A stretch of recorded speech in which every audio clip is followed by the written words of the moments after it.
شیطان کے 15 دشمن کون سے ہیں؟ حضرت فقی ابو اللیث سمرقندی رحمۃ اللہ علیہ نے اپنی کتاب تنبیہ الغافلین میں حضرت وہب بن منبع رحمۃ اللہ علیہ سے ایک روایت نقل فرمائی ہے۔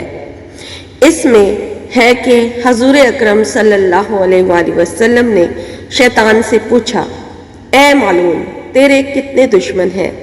تو شیطان نے جواب دیا کہ 15 قسم کے لوگ میرے دشمن ہیں۔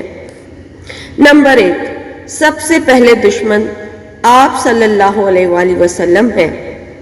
نمبر 2، عادل بادشاہ اور عادل حکام، متواضع مالدار، سچا تاجر، خشوع خضوع کرنے والا عالم، خیر خواہی کرنے والا مومن، رحم دل مومن، توبہ کر کے ثابت قدم رہنے والا، حرام سے پرہیز کرنے والا، اور نمبر 10 پر ہے ہمیشہ طہارت پر رہنے والا مومن۔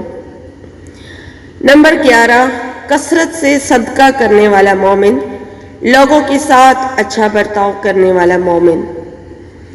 نمبر 13 پر ہے لوگوں کو نفع پہنچانے والا مومن۔ نمبر 14 پر ہے قرآن کریم کی ہمیشہ تلاوت کرنے والا عالم اور حافظ۔ نمبر 15، رات میں ایسے وقت پر تہجد اور نفل پڑھنے والا مومن جس وقت سب لوگ سو چکے ہوں۔